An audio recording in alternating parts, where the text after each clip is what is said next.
Lo atunu oe o maia tātou tāpua'i atu I le atua.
Fauta, o le mea matua le lei ma le mātango fia lava.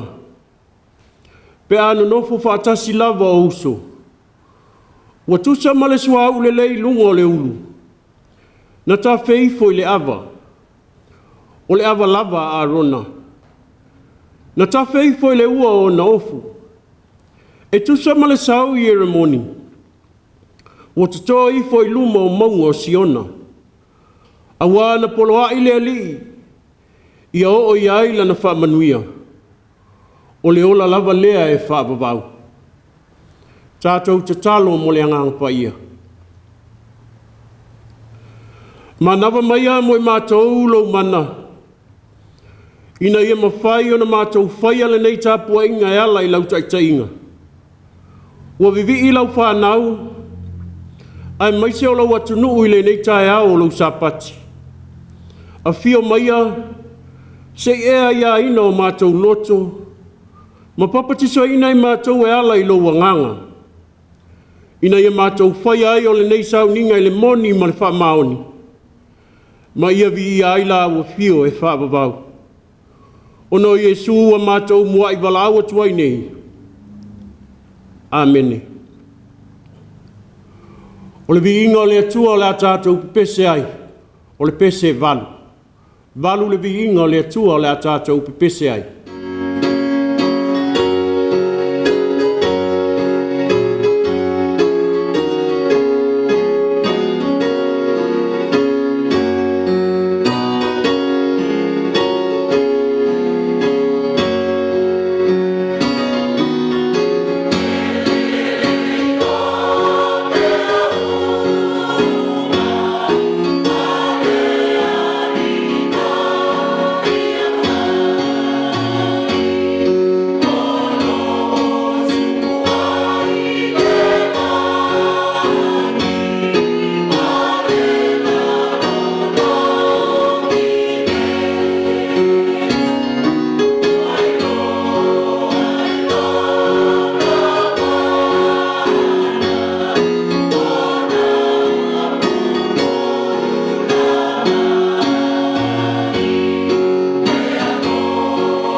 O le faitauina o nisi o upu mai le afionga pa ia le atua. Tusai ma le whaasino ala le tusi faitau aso le ekalesia o le e.f.k.a.s. Tusi mai le whenga inga tuai. Lau Salāmo e se lau tolu sifuru ma le tolu. Alona whai upu mua e whaangata mai le whai upu e tolu. Lau Salāmo e se lau tolu sifuru ma le tolu. Whai upu mua e whaangata mai le tolu. Whaafufonga o te faitauina. Whauta o le mea matua le lei ma le mātango fia lava. Pe anu nofo whaatasi lava o uso. Wa tusa ma le suau le lei lunga o le ulu. Na tawhe ifo i le ava. O le ava lava a rona. Na tawhe ifo i le ua o na ofu. E tusa ma le sau i eremoni. Wa tuto ifo i lunga o maunga o siona. Awa na poloa i le ali. Ia o iaila na whamanuia. O le ola lava lea e whaabavau. Whamanuia mai le tuela i la autou whaafonga a o le tātou Faitau nisi o upu mai lana fionga pa ia. Tu maua tupe ia te ia lo na lava vi inga. Nei masa uma se iau o le whaabavau. Whaabavau lava. Amen. O maia, o le a tātou ifo matatalo i le atua. Le atua silisili e se, le atua le alofa ma le alofa muti vale. O la ua fia o le afuanga o le ola, mātou te mātatau pēa i la ua fio. Whaftai ona o la alofa ma la wanga le leitausi mai. Awa sa fai malo longa la wa tunu u le pongi sa ua mou mali atu. Le awa la fai manuia o le asafou. Whaftai. Awa alo whaalia lo fai mea sili le tangata. I le nā fo i vai aso le tangata malana sa whiangai. Le whangalo ina fo i le TAPUA'IGA na yo mātou Mātua sina. Whawhitai te le lava lo mātou atua. Whaleo fo i le anganga fia. I au whamanianga fo ai fua mai. Wa mātou ai i le neiso i fuanga le tū mau. Le atuae. Se alofa i nā tele. Au se anga le lei au inga ese. Whawhitai fo i au mea alofa le ola. E whaawawai pēr la mātou au nanga i la o fio. Ai alo ta mau ainga wale mwhaitau lia. Vi ia la o fio no lau tau singa i lo watunu watoa. Mai lava i maunga te tele se i ao i maunga iti. Awa e ui lava i na whitai ia i mātou mo whainga tāo le ola. Ma whawhita au li e te tupu pēr. Ai e te au mai ale file mui o mātou loto. Tali tonu fo i o mātou loto le nei tae ao. Wa tō fusia i mātou uma i lau whaasoa o le mālosi. Ai maise o le ola whafowina. Whawhitai nisi sa maua i mai o le tino. Lea wa e tali lo mātou atua. Wa manuia o no loa lofa. Whawhitai le anganga mafuta. Wa mawhai ai o na maua pēa whasota inga le lei ma whanau ma a inga. A owa noa mātou te whaasoa ai i lau tala i le lei. Whawhitai i lau tuspa ia. Whai pēa mata i ala sili i lo mātou wola. Le ngala Gāluega whasoasoani a la ua fio. E ala i lo wanganga pa ia. Whawhitai le saolotonga wa e fuai mai e ala i lo walopelo Yesu. Le a fo i wa mātou maua ai le wha moe fou ma le ola fou. E ala i lo na tino na wha momoina. Malona toto no wha malingina. Tanu mia ma wato e tūmanu malo mai. Wa mangalo ai i mātou uma.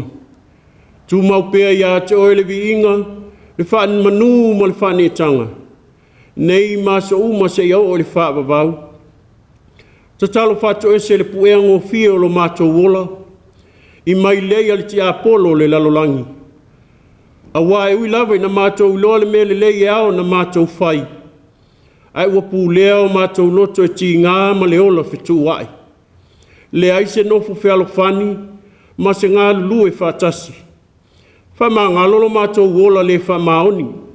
Wapu pū solo mātou loto i mea le lalolangi. Wa le atangi ai la wa whio i sa mātou au nanga.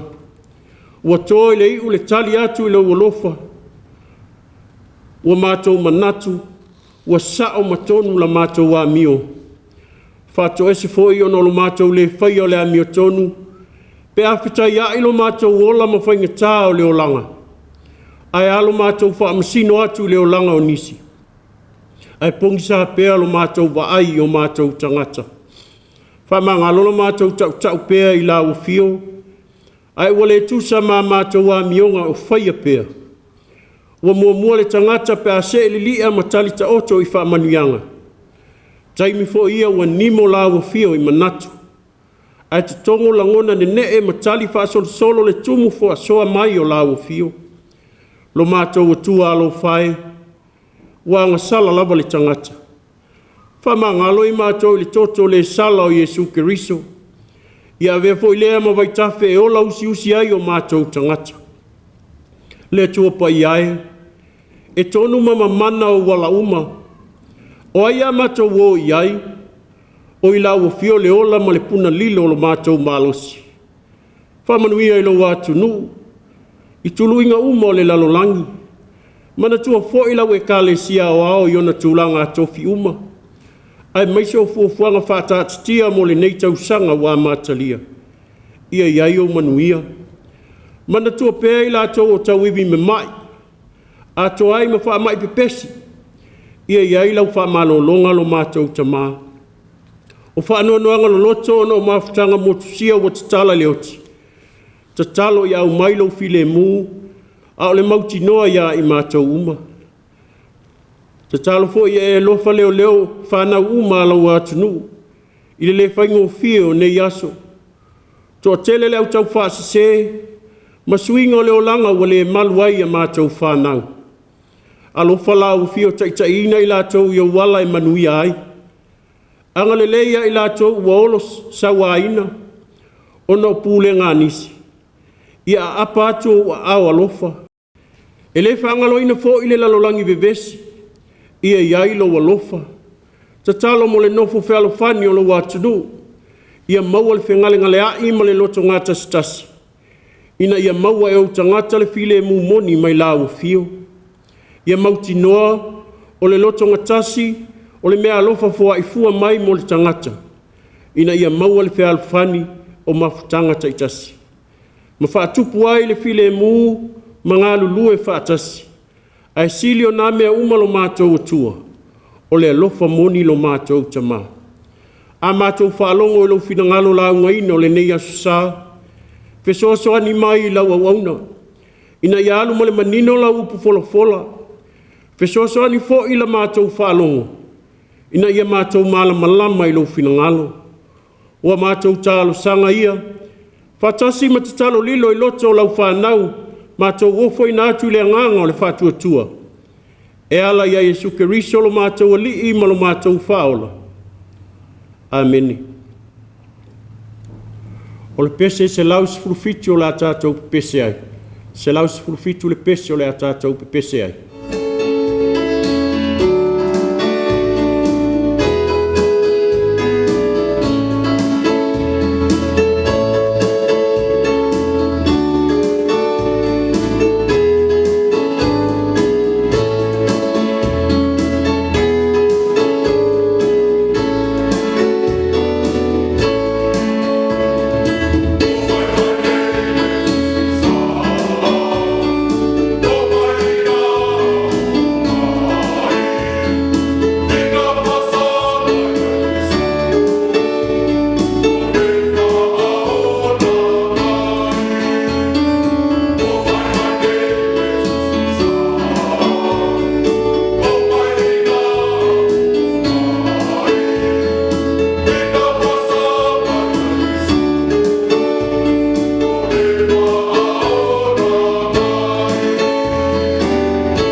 O le launga i le suafa mamalu o le tua le tamā.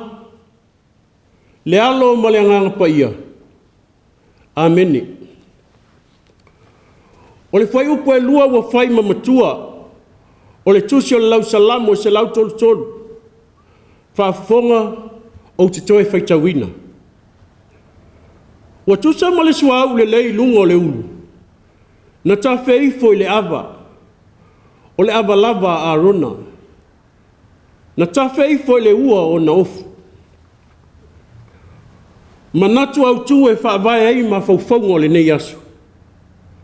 O le lotogatasi e. O le lotogatasi e. Unity is. Unity is. O le manatu Autū e le tauilo peto e tau whaamatala talaina. Aua o le fina ngalo lea o le atua. Na whai ai i tā ua. Le fina ngalo e whaavai lea mo lana whanau. A o le ainga fo'i o le atua. O se whamanatu e toe mati ai le soifua kerisiana. A wale whaawawina ma le vāna no fua i tiute ma whaiva ua walauina ai i tā ua. O le Salāmo le nei. E ele manatu e la vea i le vaenga o Salāmo e tā ua o pese. Pese o le afio ai, po o le o ai. E maasani o na usuina e tangata Israel. A o la tau malanga e i Jerusalema. E tāpua'i taimi o tau saminga te teli. Whai mai upo le lau siwa wa lau i loa ai sa moa i ana mawhutanga. Fauta o le mea matua le leima lema tango fi e na wa. O so pe anono fo fatasi maoli oli. Fauta o se wala upa ia lea le atua. E le ngata le vaingo mata a ia malama lama o tātou loto. O le loto ngatasi, o le moe alofa fua i fua mai mo le tangata. Ina ia maua le whialofani i mawhitanga. E whaatupu ai le file mu. O le ngalulu e whaatasi, ai sili o nā mea uma. O le alofa lea. Ana nofu whaatasi le nu o le atua ma le loto ngatasi. E atangia i lava lona natura. Ma atangia mai ai ana whaamanuianga. O le suau o lo tafe Hifo i lunga o arona. O le autasi e paia ma ua vai ese. E pei o se faitaulanga ua whaauina mo le auaunanga le atua. O le sau o le maunga i eremoni. E whaamanatu mai ai ai tātou. O le tutu whaatasi e au maia le ola. Ma le whaafauina. O le mea sili o na tāua. O le mea iai le tuatasi. E polo ai mai ai le li ana whaamanuianga. Ua au mai se manatu Autū e whaamatala ai le tāua o le ola whatausiai. Loto ngata stasi. Po le ola whialofani. I te tonu o whaapotopotonga. Nuu. Atu nuu. Ia e maise fo i te tonu e kālesia. O lo ua whaatusaina e tā vita le mātanga o fia o le nofo le lei, ma le nofo whialofani o tangata, i le umanongi. O le ulea na whaatonuina e le atua mose, e whausia mai me manongi tauteli. O le ulea sa whaauina ai o si taulanga, whai mai, e whaapenale sa sala o le manongi, o le nofo le lei, a o le nofo whialofani. Ua whausia mai me manongi ese ese. Whai mai e whapena whaamanuianga ma whōlinga o le whaolotanga. E maua pe a ola whialofani ma ola whitausiai o na tangata. Ua whapea ina fo i le Faitau o le nofo atupu, nofo inga tāvita. Ina ua tu whaatasi tu ainga uma se furulua o Israel. O le Faitau e le ngata o le malosi ma le mamalu o Israel. Ai o le Faitau foi o le ola whaatua tua o le nuu o le atua. Ile vai tau o lau whaatasi, matutu whaatasi. O i tua inga mai whausia le mālo Israel. Ioi. O manongi nā o le taitaiala le atua. A o le ao le kalesia. O le manongi le lofi ai ola. A wā le manongi o le ola. A tātou whi mālamala mai. O na tineia lea o le whi aina. Ia tātou wha māngalo ai. E mawhai ai o na tineia le whi fuli tuai. E whape whio na tia e tangata moleli. Se a se whainga e whausi ai le ka le sia le atua. I to tonu o tātou tangata taito tasi. Ai a le lalolangi. Awana i whapei o le ka le sia i Korenito. Wa solo musa i le o langa whapolokiki. Awa o se fia wo ma le lalolangi. O le ita lea i le atua. O le nātura lava ia o le lalolangi. O le whaata ape ape ma wha umutia.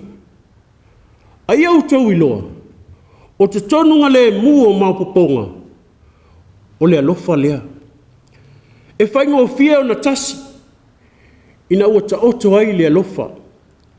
A le mele i loa ai e tangata uma. O uso o outou. Pe a whai o outou whialofani. O la Yesu lea lo watunu ue. E tasi le tātou whaavae. Tasi le tātou atua. E le ma whai o na whaaluaina. E tasi le fofo o whewaiwai inga. Wana o Yesu Kiriso.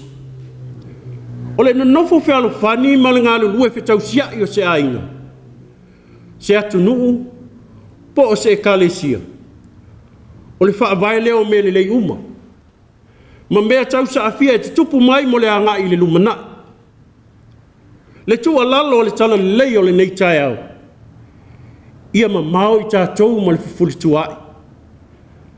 Ai a tātou tutu whātasi. Whialofani ma whetausi ai. E le ma whai o na whātou i laloina i tātou o le whiri. E le whainga o whia o na whātupu ma whātino le ola whialofani. Ma le ola whetausi ai o tangata.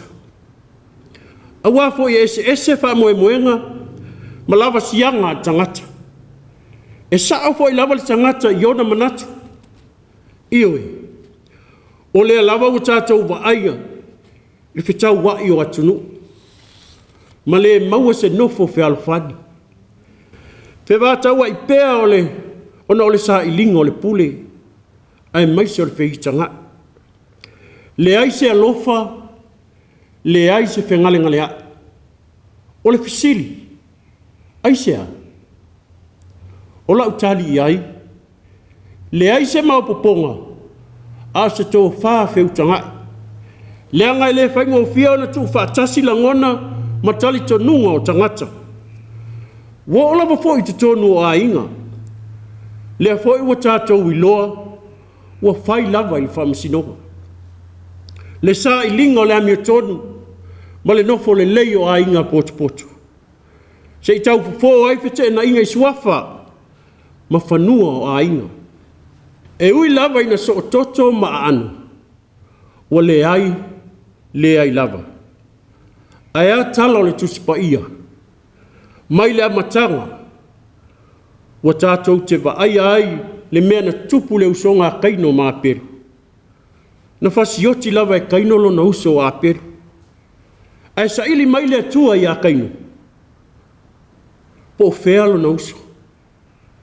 Ai tali kaino. O au ea o se leo o lo uso. Le tala manino fo i le usonga e sauma i a kopo. O ila ua o le masanga. Tasi le tamaa. Tasi le tina. Na whana nau mai ai. Ele i mawhai i a kopo na watu se mea ai e sau. Se longa e whaatua le tofi o le unumatua. Lea lava na iu. Ina wha oa i a kopo wha manuianga. Wha unumatua. Sa fuafua e lo lata maa. Mo isa ako ma e sau. Wa whape fo ile tala le wha naua i a kopo. Lea na tau pule uso Iosefa. E fasioti a Iosefa. ele se me faingofie le ola fealofani ma le ola fetausia. O le whamanatu o le tātou tusi Faitau ia i tātou. O le mea na nofo whaatasi e uso le lotogatasi. E polo ina aile atua i lana whamanuianga. O le whewaiwai inga e au mai aile ti ngā. Ai o le lotogatasi e au mai aile ola. A o ina taale fili malamatia le loto lelei. O su whaia le anga lelei. Ma le whialo lo whaai o tangata. Alia e fo i taua ma whewaiwai e inga. Ma le alo fia ele toto masa i te tonu o mawhutanga. A tono le mea fo i lea na o ai e su i ona so. Ia Autū whialofani. E loa o so Autū. Pe a Autū whialofani. Wa whapea ina le la unga wha amu ia Yesu. Na ia whetalai ai. Amu ia e whatupuina le file mu. A wala tau te iloa atu le atua. O le loto ngatasi fo i e pei o le sau e tue whafouina le nuu atoa o le atua. O le mea o iai le loto ngatasi. Ua polo a ina i le atua lo na manue e tini atu iai. O le ola lava lea e whaavavau. Wa o mai le Salāmo. O le loto ngatasi e a fua mai le atua. Le whamau maunga le whenga fau le Tusi a Paulo i Efeso. Wa whatau nu ina le nei mea i le keriso. O le na tatalo. Ina ia tasi i tatou uma. Whapei o ele tamau te tonu i ate a. O au au te tonu i ate oi. Ia tasi la tau te tonu i ta ua. Na tu atu e Paulo le kalesia i Efeso. Ia tausi le loto ngatasi. O le anganga le fusifusia o le file mu. I le lalolangi ua tumu i whewaiwai a inga. Ua whamanatu mai le Salāmo le fina ngalo le atua. Ia na nofo whaatasi o na tangata i le lalolangi. E le lei e mātango fie ma maua ai le ola e whaabavau. O aso ni, o i tātou o se whaapotuputonga o le tino e tasi i a keriso. E tofu i tātou ma le mtawhai oi. Faitau si ai ma whawhaaso ai. E whaamalo si ai le tino atoa. O se kale sia e faitau si ai ma whawhaaso ai. O se moni mauola lea o le atua molona fina ngalo. E ala ilo tātou au tasi, a lofa ma le au aunanga, e whaalia ai le afion a le atua. Ma e sulu atu ailo na anga le lei le lalolangi. Au le itu ua i Yesu le mafutanga maona so. Na ia wha manatu atu ia i lato. Le loto ngatasi. Ai maise o le tā ua o le whialo lo wha. Ai le o le fuli tuai. Po le wha amisa ai le ala. Se ua lava le lalolangi e fuli tua mai le wha naua le tua. Ai o le tātou pulupulu lima wha atasi. O lau ma lau sulu. O lou tau au ma lou tau au. E ngafa tau lima ai o tō finga mai le atua. O le loto ngatasi ma whialo lo whai. Wa tā Gāluega whai whaatasi. Wa te tofi ai i tā ua e le atua. Se tasi leo ata o lo tū whaatasi o le whanau o le atua. E whapea ona whai e le tau mate te tupu pēr me siri. I o tātou a inga. Nuu. Ai maise o te tonu e kalesia.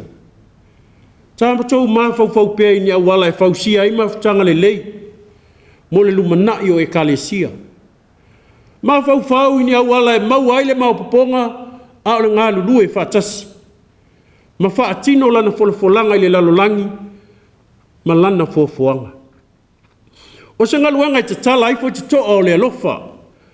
Ma solo ia ai pa o lo tau fia no le lei mo le whanau o le atua. Awa o le ata tonu le nao le kalesia ma whaatuputele ina ai me sili. A tutu whaatasi le alofa ma le ola whelangolango mai. O na maua leo le loto o tasi ma le alofa i te tonu o le tuatoa ainga. O le toi manatu. Samu ai. O fuala au whasaina e la matia ele soifua manuia o tangata. Le luma nai o le Pasifika. O le tua lalo o le whailaunga. Tātou tutu whātasi. Tātou awina atua i se sāwali manino. E le aise no fuanga mo fuala au whasaina. Whasoli tū la fono. I to tonu o tātou atunu. Sā moae. O mai. Tātou te e mawhuri tua atu i fuala au whasaina. Mō lau soifua maloloina. Mō lau manai. Mō lau whanau. Ai maisi o tātou ainga. Mo se pasifika saonga le mū. Ai maise mo se Salāmo matalasi. Pai maise tasi o muanga ngana Salāmo. A malu i a inga. E malu fo i fafo. O le puipuinga i te tonu o lau fale. O le puipuinga lea mo tangata uma. E whamanatu mai ai tātou. Le tāua o le lotogatasi. Ma le tutu whātasi.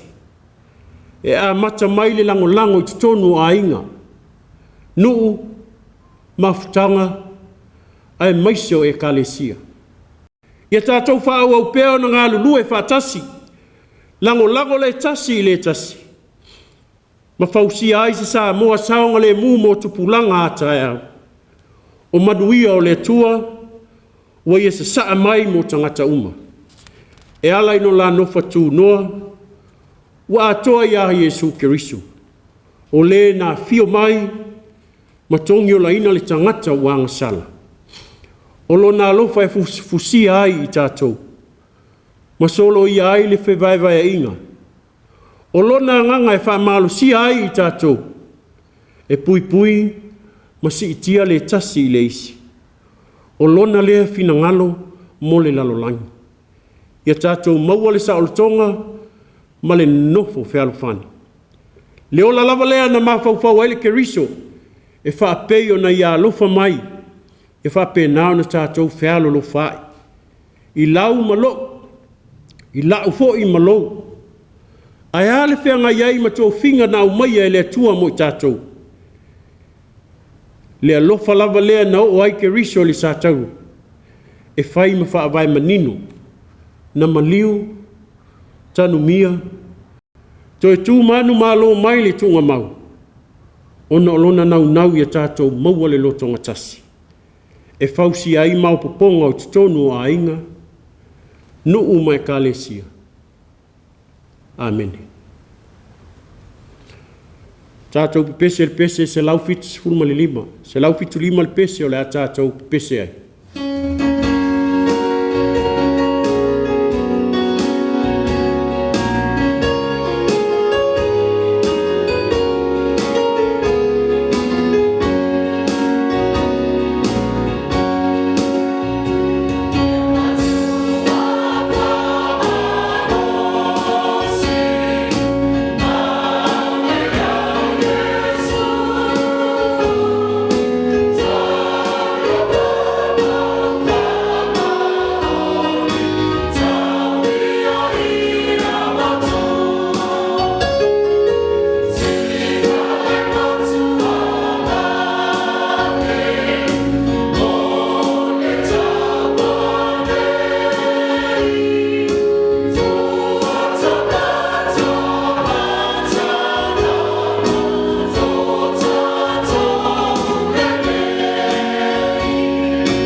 Te talo whamanuia.